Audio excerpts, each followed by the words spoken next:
विद्यार्थियों का फिर से स्वागत। विद्यार्थियों, प्रतिस्थापन के द्वारा समाकलन, उसका आज ये हमारा अगला वीडियो लेक्चर है। समाकलन का चौथा वीडियो लेक्चर है, प्रतिस्थापन के द्वारा समाकलन। मैंने कल आपको इस टॉपिक को स्टार्ट किया था और ऐसा बताया था कि ये समाकलन की बैकबोन है, यानी इसको जो बच्चा क्लियर समझता है, इसकी बारीकियों को समझ लेता है, समाकलन उसके लिए बहुत आसान हो जाता है। इसी के ऊपर हम आज क्वेश्चंस करेंगे। एक एक क्वेश्चन को आपको बहुत तरीके से समझना है, कोई जल्दबाजी नहीं करनी है। क्वेश्चन ये बहुत छोटे हैं, ये बोर्ड की दृष्टि से एक एक नंबर के क्वेश्चन है, लेकिन इन क्वेश्चंस को जो बच्चा पकड़ लेगा, इनकी क्वेश्चन के अंदर जो फलन है और उस फलन का जो अवकलन है, कई बार तो डायरेक्ट मिलेगा, कई बार हम बनाएंगे, तो ये आपको सब समझ में आना चाहिए। समझने का आप प्रयास कीजिए। देखिए, मैंने कुछ क्वेश्चंस लिखे हुए हैं, I1, I2, I3, 1, 2, 3, 4 डाल दिया है, I4 इंटीग्रेशन। कुल मिलाकर के मैंने यहाँ 10 क्वेश्चन लिखे हैं। 10 के 10 क्वेश्चन करेंगे, किसी भी क्वेश्चन को किसी भी क्रम में उठा लेंगे। देखिए बेटा, सबसे पहले हम बात करते हैं 7वें क्वेश्चन की। देखिए, एक एक क्वेश्चन को आपको तरीके से समझना है। कुछ चीजें यहाँ फॉर्मूले के रूप में भी आएंगी, तो वो भी आपको बात ध्यान रखनी है। देखिए, 7वें सवाल के अंदर कह रहा है cos 7x dx और 7x dx का समाकलन कीजिए। तो मैंने आपको बताया था, समाकलन के लिए हमारे पास केवल मानक सूत्र है। हमारे पास ये सूत्र है, cos x dx का इंटीग्रेशन हमारे पास sin x प्लस c होता है। केवल मेरे पास ये फॉर्मूला है। यहां 7x है, तो अवकलन की तरह नहीं होता है, अवकलन बहुत सिंपल होता है। देखिए, एक बार आप अवकलन की बात समझिए। और 7x का अगर अपन अवकलन करें, d/dx करें, तो फलन के अंदर फलन है, कोज का तो sin 7x हो गया। उसके बाद इस 7x का दोबारा हो जाता है, 7x का 7 आ जाता है। ये इसका डिफरेंशिएट है। बात अवकलन की नहीं है, बात समाकलन की है। समाकलन में हमारे पास केवल और केवल ये मानक सूत्र है। अब किस तरह से करेंगे, देखिए, इसके अंदर ये जो 7x है, समझने की कोशिश करनी है आपको। फॉर्मूले जो बनेंगे, मैं आपको फिर उसका एक ट्रिक भी बता दूंगा, जो इसके अंदर ट्रिक लगती है, हम उसकी भी बात कर लेंगे। इस क्वेश्चन को किस तरह से डील कर रहे हैं, देखिए, इस क्वेश्चन को मैं यहां लिख रहा हूं, I बराबर समाकलन cos 7x dx। तो हम क्या कर रहे हैं, 7x को किसी भी कांस्टेंट से मान रहे हैं। 7x को मैंने r मान लिया। अब अवकलन करते हैं x के सापेक्ष, तो 7x का अवकलन 7 हो गया, r का dr/dx हो गया। dx बराबर 7 यहां आ गया, 1/7 और dr। अब ये वैल्यू पुट करूंगा, प्रतिस्थापन है, प्रतिस्थापन को आप समझिए। तो जब वैल्यू पुट करेंगे, तो देखिए, cos एज इट इज है, 7x की जगह r लिखा, dx का मान है 1/7 dr, तो 1/7 अचर है, बाहर आ जाएगा, ये आया dr। अब इस इंटीग्रेशन में मानक सूत्र काम कर रहा है, तो इसका रिजल्ट आ जाएगा 1/7 cos r का इंटीग्रेशन sin r हो गया, प्लस में c आया, 1/7 sin r का मान रख दिया 7x प्लस c। इनसे जो फॉर्मूले बनेंगे, इनसे या जो आप कॉन्सेप्ट समझेंगे, उसको हमें डायरेक्ट लगाना है। लेकिन पहले आप समझिए 1/7 कैसे आया। इस समाकलन को देखिए, ऐसे ये समाकलन है। दूसरा 8वें नंबर का समाकलन है। इस समाकलन के अंदर हम क्या करेंगे, साइन एक्स का समाकलन हमें मालूम है माइनस कोज एक्स होता है, तो साइन के अंदर जो एंगल है 13x, इसको किसी वेरिएबल्स के थ्रू हम मानेंगे। देखिए बेटा, एक एक करके मैं आपको सारी बात बता रहा हूं। एक बार अब इस क्वेश्चन को भी देखते हैं। हटाने की भी मेरे पास गुंजाइश नहीं है, क्योंकि मुझे आपको काफी चीज इसी लेक्चर में समझानी है। यहां पर हम क्या कर रहे हैं, 13x को मैंने k मान लिया, अवकलन किया, 13 बराबर dk अपॉन dx। तो क्या हुआ, dx तो इधर आ गया, 13 बटा में आ गया, और dk। अब ये दोनों प्रतिस्थापन अगर मैं यहां करता हूं इसके अंदर, तो I8 की वैल्यू आ जाएगी मेरे पास। ये सवाल I7 था, इससे कोई फर्क नहीं पड़ रहा, I लिख दिया, एक ही बात, I7। I8 की वैल्यू क्या आएगी, देखिए, समाकलन साइन ऐसा का ऐसा लिखा, 13k को k मान रखा है, dx की जगह 1/13 बाहर, और dk ये रहा। अब ये मानक सूत्र है, जैसे होता है साइन एक्स dx का इंटीग्रेशन माइनस कोज एक्स, तो यहां क्या आ जाएगा, I8 की वैल्यू आ जाएगी -1/13, माइनस तो ये आया कोज k प्लस c। अब k का अगर हम मान रखते हैं, k का मान रखते हैं, तो I8 की वैल्यू बनी फाइनल -1/13, कोज k का ये मान रखा 13x प्लस c। अब इनसे आपको क्या बात समझनी है, आप वो समझिए। समाकलन के अंदर मेरी बात को बहुत ध्यान से सुनना, समाकलन के अंदर x का जो गुणांक होता है, सिंगल x की बात हो रही है, लीनियर x की बात हो रही है, x का जो अचर गुणांक होता है समाकलन के अंदर, x का जो अचर गुणांक होता है, जैसे यहां 13, किसका, x का गुणांक, यहां कितना, 7, देखिए ये रहा 7। तो समाकलन में मानक सूत्र तो वही लगाते हैं, उस गुणांक का भी हम भाग दे देते हैं, समझिए।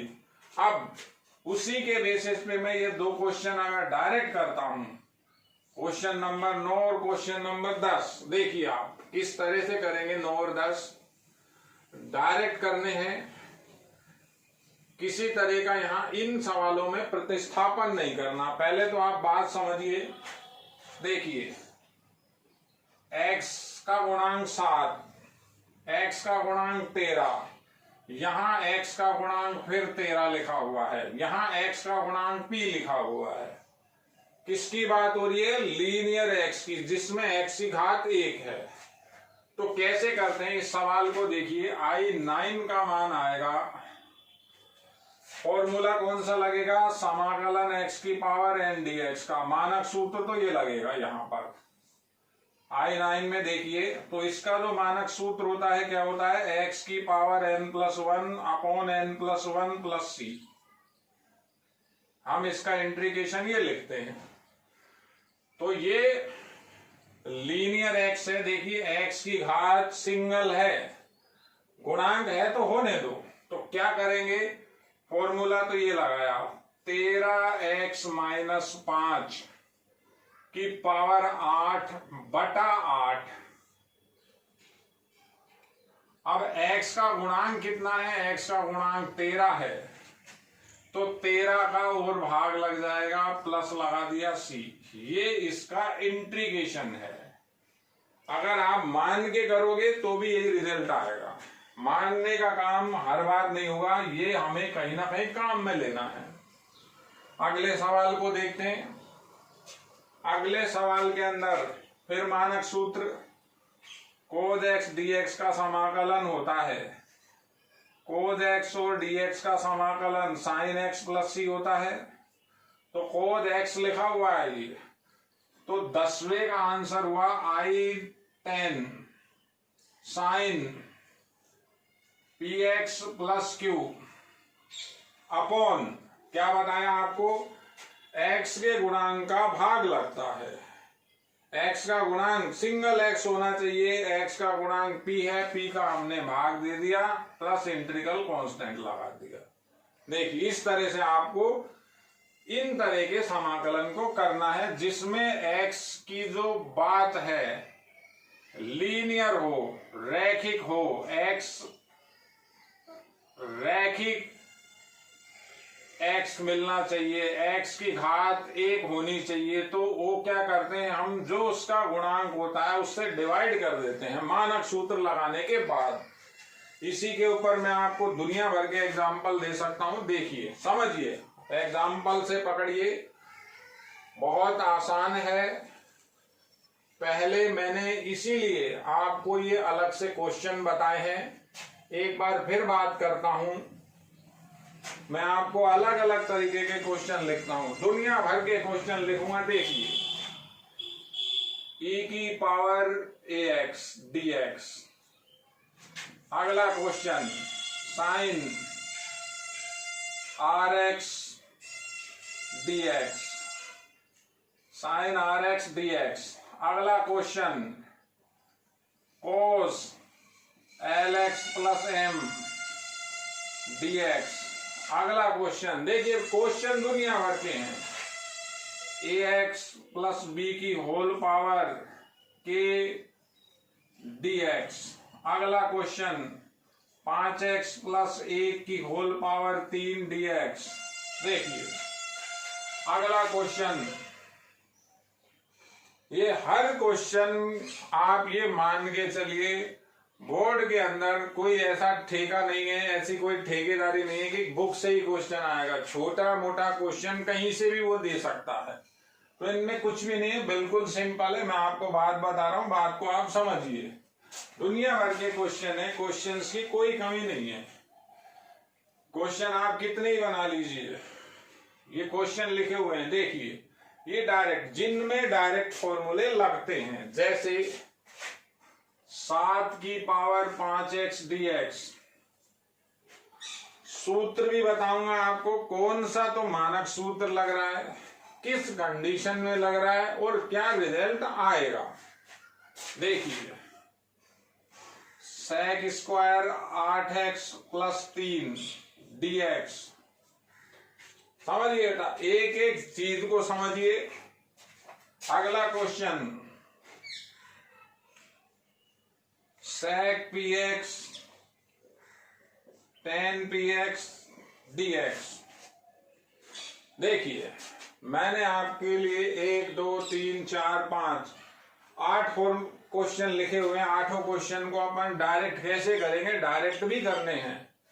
कोई बच्चा ये नहीं सोचे कि सर मैं हर बार प्रतिस्थापन करूंगा, ये सवाल कहीं ना कहीं काम आते हैं। तो डायरेक्ट कैसे होंगे, पहले क्वेश्चन का जो मानक सूत्र है e की पावर x का समाकलन e की पावर x ही होता है। तो समाकलन किया e की पावर x का e की पावर x, फिर मैंने आपको बताया x का जो गुणांक होता है उससे हम भाग देते हैं। x का गुणांक a है, a से हमने भाग दे दिया, प्लस c आ गया। अगर इसी का अवकलन करना होता तो e की पावर x का अवकलन e की पावर x ही होता है। अवकलन में x के गुणांक से गुणा करते हैं। अगर अवकलन की बात तो a गुणा में आ जाएगा। ये अवकलन है देखिए, और ये समाकलन है। समाकलन में x के गुणांक का भाग लगेगा, अवकलन में x के गुणांक से गुणा होगा। अगले क्वेश्चन की बात करते हैं। मानक सूत्र है साइन x का समाकलन माइनस कोज x होता है। तो माइनस कोज rx, x का गुणांक x सिंगल होना चाहिए, x का गुणांक r है, r का भाग लग गया, प्लस इंटीग्रल कांस्टेंट आ गया। देखिए अगले क्वेश्चन की बात करें, कोज x dx लिखा हुआ है, ये मान के चलिए आप, x सिंगल है तो कोज का हो गया sine x, sine lx plus m, और x का गुणांक l है, भाग लग गया, इंटीग्रल कांस्टेंट जोड़ दिया c। देखिए एक एक सवाल को समझिए, बहुत आसान है, बिल्कुल सिंपल है। अगले क्वेश्चन के अंदर x की पावर n लिखी हुई है, तो हम क्या करेंगे, x की पावर n+1 हो जाएगा, नीचे n+1 हो जाएगा। देखिए अब x का गुणांक a है तो उस a से हमने भाग और देना है, प्लस में इंटीग्रल कांस्टेंट c लगा दिया। अगले क्वेश्चन का रिजल्ट देखिए, वही का वही ऊपर वाला क्वेश्चन है, 5x + 1 की होल पावर 4/4, x की पावर n का सूत्र लगाया है, x का गुणांक 5 है, 5 का और भाग दिया, प्लस इंटीग्रल कांस्टेंट लगाया। सबके रिजल्ट सामने आ रहे हैं, समझिए। a की पावर x का समाकलन होता है, देखिए a की पावर x dx बराबर होता है a की power x upon log a। ये समाकलन का मानक सूत्र होता है। a की पावर x का समाकलन है, मानक सूत्र है। ये a की जगह यहां 7 लिखा हुआ है, आंसर क्या आएगा? 7 की पावर 5x, a की पावर x log a का मतलब 7। अब x का गुणांक कितना है? 5, तो 5 से भाग, प्लस इंटीग्रल कांस्टेंट c। देखिए बेटा बहुत सिंपल है, sec² x का समाकलन 10x होता है, तो हमने इसका रिजल्ट लिखा 10x।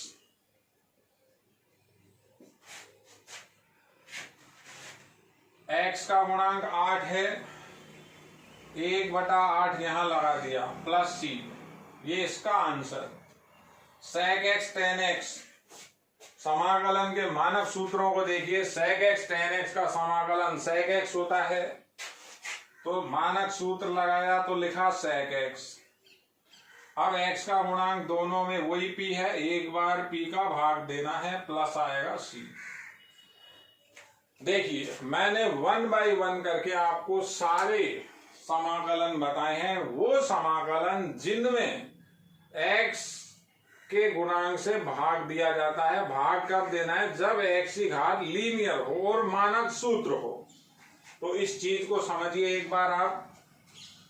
अब इसके बाद हम बात करते हैं आगे की बात प्रतिस्थापन ही करना है। ये तो आपको एक ट्रिक बताई थी, आपको एक ट्रिक से करके बताए थे, बिना प्रतिस्थापन के किस तरह से हमने उन सवालों को किया था, वो एक आपकी ट्रिक थी।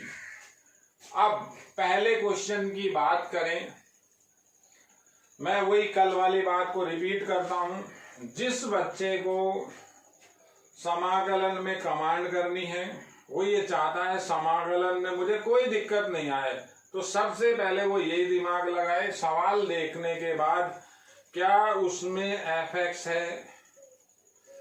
दो चीजें देखनी है बहुत शार्प नजर से, क्या क्या देखना है? fx, और दूसरी चीज क्या देखनी है? उसी का अवकलन। जो बच्चा ये दोनों चीजें पकड़ लेगा, ऐसा जरूरी नहीं है कि हर बार ये दोनों चीजें होंगी, नहीं है तो किसी दूसरी विधि से करेंगे। कई बार हम इनको क्रिएट भी करते हैं। तो अगर आपको फलन और उसका अवकलन उसमें दिखता है सवाल के अंदर, तो आप प्रतिस्थापन करेंगे। कैसे करेंगे? पहले सवाल को देखते हैं। पहले सवाल में log x का अवकलन 1/x होता है। मानक सूत्रों का ज्ञान होना चाहिए। log x का अवकलन 1/x होता है, तो log x को हम t मानेंगे। I1 के लिए मैं लिख रहा हूं, देखिए मैं दोबारा सवाल नहीं लिखूंगा, I1 की बात कर रहा हूं, पहले I1। तो क्या मान लिया? log x की जगह t मान लिया। अब अवकलन करना है, differential with respect to x, तो 1/x, उधर हुआ dt/dx, तो 1/x dx का मान आ गया dt। अब प्रतिस्थापन देखिए, dx अपॉन x ये रहा, dt हो जाएगा, ये cos t हो जाएगा। तो I की जो वैल्यू बन जाएगी सिंपल हो जाएगा cos t dt। समझिए इन दोनों वैल्यू को, इसको और इसको वापस I1 में रखा है। मानक सूत्र लग रहा है cos t का समाकलन sin t। तो I1 का रिजल्ट आ गया sin t plus c। I1 बराबर साइन t का वापस मान रखना है, t बराबर हमने मान रखा है log x plus c। I1 complete. देखिए आपको यही देखना है फलन कहाँ है और उसका अवकलन कहाँ है। दूसरे सवाल की बात करें तो रूट एक्स का अवकलन 1/2 रूट एक्स होता है। रूट एक्स का अवकलन 1/2 रूट एक्स। दूसरे सवाल में क्या करेंगे, I2 के अंदर मान लिया रूट एक्स बराबर t, अवकलन किया 1/2 root x dt upon dx 1/2 root x का। तो dx तो हर बार उधर रूट एक्स dx, ये दो काम का नहीं है, ये दो उधर चला जाएगा, 2 dt हो जाएगा। देखिए dx अपॉन रूट एक्स का मान आ जाएगा 2 dt। तो I2 क्या बन जाएगा, साइन तो ऐसा का ऐसा लिखा, साइन को नहीं माना, रूट एक्स को माना। साइन को क्यों नहीं लिया, कोज नहीं था। तो रूट एक्स की जगह क्या लिखा t, dx upon root x की जगह 2 dt आएगा, 2 बाहर हो गया, ये आ गया dt। I2 का रिजल्ट आ गया 2 साइन का माइनस कोज, t का मान रख रहा हूं I2 बराबर -2 कोज रूट एक्स प्लस c। ये इसका रिजल्ट। देखिए प्रतिस्थापन को जो बच्चा समझ लेगा, मैं फिर वही बात बता रहा हूं, समाकलन में कुछ भी नहीं है उसके लिए। सबसे मेन यही है, रीढ़ की हड्डी है ये इसकी। अगला सवाल देखिए, तीसरा सवाल, और ये सब प्रैक्टिस से आप धीरे धीरे सब सीखेंगे। क्वेश्चंस की कोई कमी नहीं है, क्वेश्चन कैसा भी आ सकता है, बच्चे को करना आना चाहिए। देखिए दो तरीके से सवाल हो सकता है। log x का अवकलन 1/x होता है, या 1 प्लस log x पूरे को मान लें। I3 के अंदर 1 प्लस log x को ही मान रहा हूं मैं t। अवकलन करें 1 का 0, log x का 1/x, t का dt अपॉन dx, dx उधर चला जाएगा, इधर रह जाएगा dt। देखिए dx अपॉन x का मान dt हो जाएगा। तो I3 की वैल्यू आ गई। मैंने इस पावर को नहीं लिया, मैंने तो पावर के अंदर है उसको माना था। क्या माना था, t, तो ये t क्यूब हो गया, बाकी dt आ गया। मानक सूत्र बन गया। मानक सूत्र क्या होगा, पावर 1 बढ़ जाएगी, उसी का अपन भाग लगा देंगे। तो पावर 1 बढ़ाई, I3 की वैल्यू आई t4/4 प्लस c। I3 बराबर t का वापस मान रखा 1 प्लस log x की होल पावर 4, ये 1/4, ये प्लस c। क्वेश्चन खत्म। देखिए I4 में आइए। अब I4 में आप देखिए किसको आप मानेंगे, फलन कहाँ है, नीचे वाला फलन है, ऊपर उसका अवकलन है। देखिए दिखते ही समझ में आएगा, जिस बच्चे की प्रैक्टिस स्ट्रांग है, जिस बच्चे को अवकलन के ऊपर कमांड है, समाकलन वो अपने आप करेगा। I4 के अंदर क्या मानेंगे, e की power x plus cos x को t, अवकलन करें e की पावर x का e की पावर x, cos x का माइनस साइन x, उधर आया dt अपॉन dx, dx वहां चला जाएगा, e की power x minus sine x dx, इस सारे की वैल्यू dt हो गई। देखिए ऊपर वाले की वैल्यू dt हो गई, ये dx को अलग से लिखा हुआ है गुणा में। आप ब्रैकेट लगा के इसके साथ भी लिख सकते हैं। तो I4 क्या बन जाएगा आपका, dt तो ऊपर बन गया, देखिए बटा में इसको नीचे माना है, नीचे आ जाएगा 1/x dx का फॉर्मूला लग रहा है 1/x का समाकलन log x होता है। 1/x का समाकलन कर दें तो log t प्लस c आ जाएगा। I4 बराबर log के अंदर मापांक लगा के लिखें जो भी लिखेंगे, क्योंकि log में ऋणात्मक मान नहीं होता, इसलिए हम ये मापांक लगाते हैं। t का मान रख दें e⁻x plus cos x plus c। सवाल खत्म। पांचवा सवाल अब आपको थोड़ा सा समझना पड़ेगा। देखिए पांचवें सवाल में थोड़ी सी समझने की बात है, पहले थोड़ा सा उसको मॉडिफाई करूंगा, उसके बाद करूंगा। पांचवें सवाल के अंदर कोज का अवकलन साइन होता है मान लिया, लेकिन खाली कोज नहीं है, कोज में पावर है p+2, साइन में पावर है p, तो काम नहीं चल रहा मेरा। मैं इसको कैसे लिखूंगा, और ये आप प्रैक्टिस से सब चीजें पकड़ेंगे। पांचवें सवाल को पहले मैं मॉडिफाई कर रहा हूं, ऐसा लिख रहा हूं, देखिए sign px cos px cos 2x dx।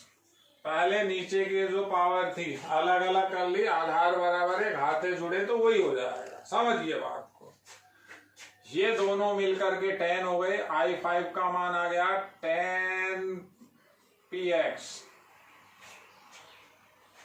Same power है, साइन अपॉन कोस 10 हो गया, sec स्क्वायर cos स्क्वायर ऊपर जाएगा, sec स्क्वायर हो जाएगा, sec स्क्वायर x dx।